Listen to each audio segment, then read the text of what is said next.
My name is Annie. I'm 81 years old. And I want to ask you something I don't think anyone's asked you lately. Not how you're doing, not what you've been up to. I want to ask you, do you know what you still have? Because I didn't. Not for a long time. I spent most of my life counting what was missing, the things I hadn't done, the things that didn't go the way I'd planned, the gaps where something should have been. And I think a lot of people my age do the same thing. Maybe you do too, but I'm sitting here in my kitchen. Same table I've had since 1987, same window that looks out at the side yard. And I've been thinking about something different lately. I've been thinking about what it means to still have something. Not the things you accumulate, not the things the world tells you to chase, the quieter things. The ones that are easy to overlook because nobody puts them on a list.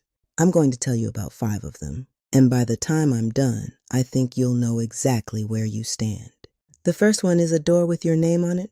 I don't mean a mansion. I don't mean a house worth anything remarkable. I mean a place, a door you can close, a bed that belongs to you, a roof that isn't anyone else's decision.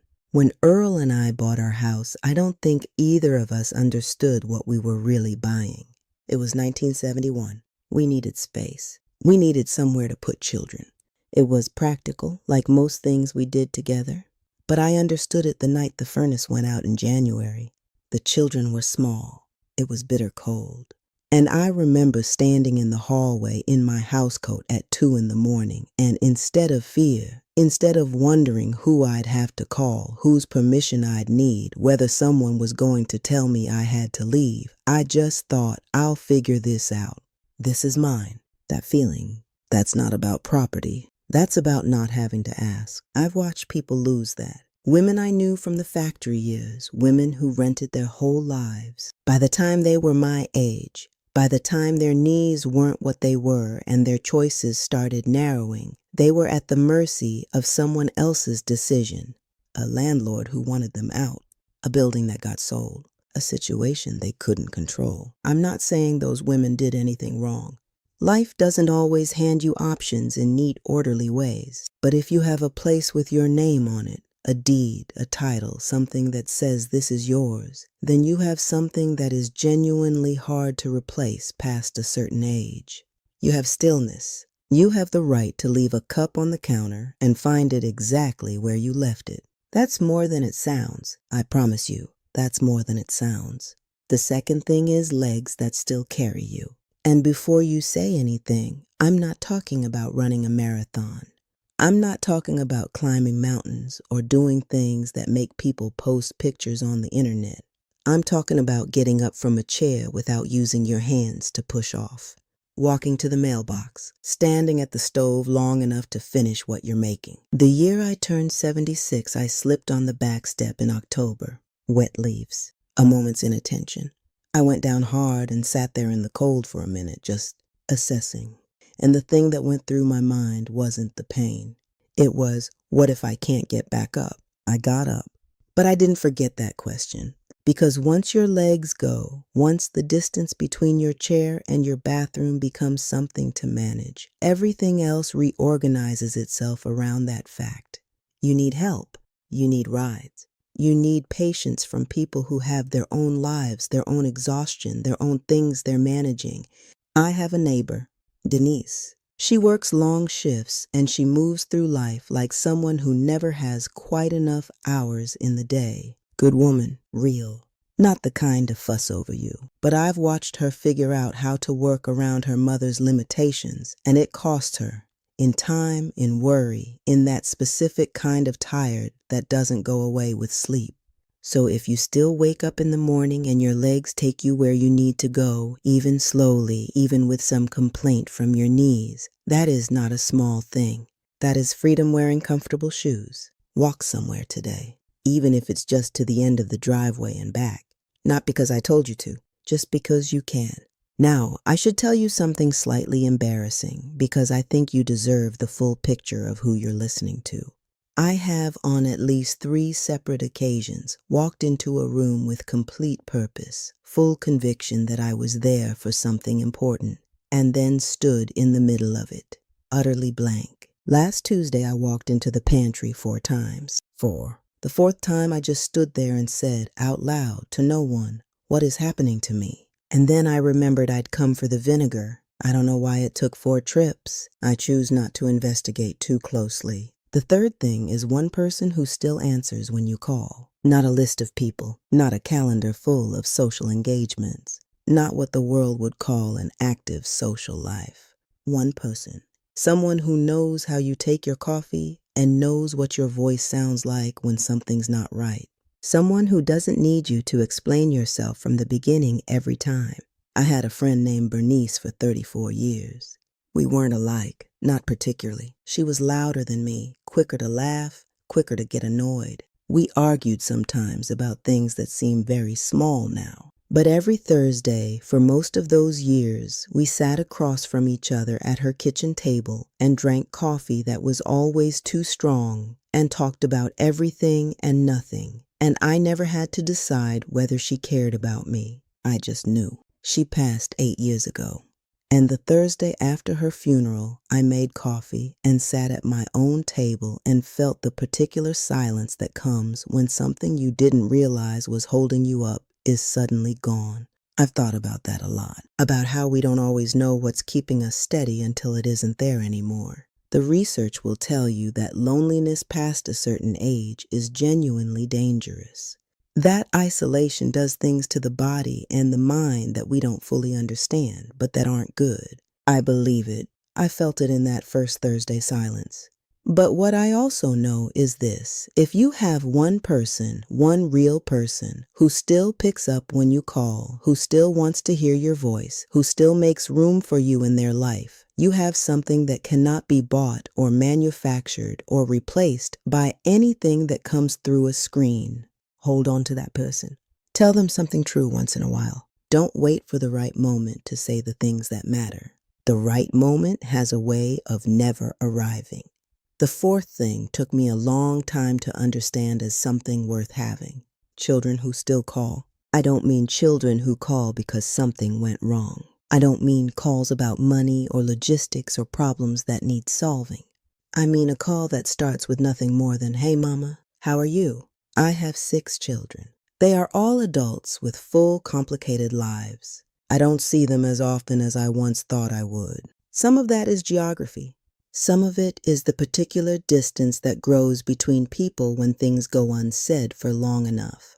There are things I said and things I didn't say that I carry differently now than I used to. My youngest, Angela, calls me more than the others. She always has. She's expressive in a way I never quite knew how to match. When she was a teenager, she'd come home with something she needed to talk about, and I'd listen, but I'd hold most of myself back. I thought that was the steady thing to do. Let her feel what she feels without me adding to it. She used to say, "Mama, you're not saying anything." And I'd say, "I'm listening." But I think what she needed sometimes wasn't just for someone to listen. She needed to know I was moved. That something she said landed somewhere inside me and changed the shape of things. I'm better at that now. Slowly but better. And she still calls. Every few days. Sometimes just to tell me something small, something Malik did, something that happened at work. And I've learned to receive those calls as what they are, an invitation, a door left open. If your children still call you just to talk, not because they need something, but because they still want you in the middle of their ordinary days, you have done something right that you may not even be able to name. You showed up in a way that made them want to keep showing up. Don't underestimate that. The fifth thing is enough, not wealth. I'm not talking about wealth. I'm talking about enough. Enough to pay the bills without dreading the end of the month. Enough to buy the groceries without calculating every item. Enough to cover the medicine without choosing between that and something else. I worked most of my life in jobs that weren't chosen. They were available. The factory, cleaning work, later caregiving for other people's elderly parents, which had its own particular weight. None of it paid much. Earl worked too, steadily, until he couldn't. There was a stretch when the children were still at home and things got difficult, when I was working doubles and selling things quietly and skipping meals I didn't mention. The children didn't know how close it got. I made sure of that. I'm not sure now whether that was strength or just a different kind of silence, but it was what I knew how to do. What I know at 81 is that the fear of not having enough is one of the most exhausting things a person can carry. It lives in the body. It keeps you up at night. It follows you into every decision, every small pleasure you think you might not deserve. If you have reached this age and you can pay your own way, even simply, even modestly, that is not nothing.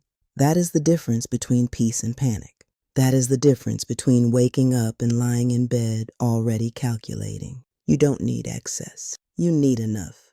And if you have it, you have something many, many people do not. Now, I promised you 5 things, but there are 2 more that I think belong here, because they're the ones nobody puts on a list, and they might be the most important of all. The first one is sleep that comes clean. I don't mean sleep without trouble. My hips give me trouble. My back has opinions. I'm not talking about the body. I mean sleep that comes without replaying old arguments, without carrying someone's name in your chest like a stone, without rehearsing conversations that happened 20 years ago and will never be resolved. I know what it costs to hold a grudge long enough. I held a few. There was a woman I worked with for 8 years who did something that felt at the time like a profound betrayal. She took credit for work I'd done in a way that cost me something I needed. I didn't say anything. It was 1981, and I'd learned that speaking up in certain environments cost more than it returned. But I carried it. For years, her name would come to me, and my jaw would tighten. She has no idea. She's probably been gone a long time, or she's an old woman somewhere thinking about entirely different things, and I was the one carrying it. There came a point, I can't tell you exactly when, where I just set it down. Not because she deserved that, not because I decided it was fine, but because I was tired of the weight of it. Because I wanted the space in me that it was taking up. That's not forgiveness as a moral position. That's just self-preservation. If you can go to bed at night without someone living rent-free in the parts of you that should be quiet, if you've set down what you've been carrying long enough, that is a kind of freedom most people don't recognize as what it is. And the last one, something that makes you want to get up in the morning. It doesn't have to be large. It doesn't have to make sense to anyone else. It just has to be yours. For a while after Earl died, the mornings were the hardest part. We'd had routines, small, unremarkable ones, and without him, those first hours of the day felt like a question with no answer. I'd wake up and lie there longer than I needed to because there was no particular reason to rise. Kayla, she's 10, Denise's daughter from down the street, she started coming by on certain mornings. Not often, not in a scheduled way. But she'd knock and I'd open the door and she'd sit at my kitchen table doing her homework while I made something to eat, and she didn't need me to perform anything or explain anything. She just needed somewhere quiet. And I realized I was getting up to have the coffee ready before she knocked. That was enough. That small, specific thing pulled me out of bed and into the day. It doesn't take a purpose that's grand or visible or impressive. It takes one thing, one reason, one person counting on you in some way, or one thing you've decided you want to see or do or make. My sister Gloria still calls every week, and I look forward to Thursday evenings for that reason alone. One of my grandchildren has been sending me postcards, actual paper postcards, from wherever she travels, and I've been putting them on the refrigerator. There's a cardinal that comes to the feeder outside my window most mornings, and I notice when he's late. These are small things. They are not a legacy or a mission, but they are reasons, and reasons are enough. So, a door with your name on it, legs that still carry you, one person who answers, children who still call just to talk, enough to live on without begging, sleep that comes clean, a reason to get up. If you have any of these, even a few, you are not behind. You are not failing. You are not too late for anything important. You are someone who has lived long enough to know what actually matters. And that knowledge, worn into you by time and loss and ordinary days that added up to a life, that is not nothing. That is something very few people get to have. I'm grateful for every year that taught me something I didn't want to learn, I'm grateful for the mornings when the coffee is hot and the cardinal comes to the window and the day hasn't asked anything of me yet. I'm grateful you sat with me for a little while. If any of this stayed with you, if something here felt like something you needed to hear, I'd be glad for your company again. You can find me here, just an old woman remembering things out loud. Take care of yourself, whatever that means to you.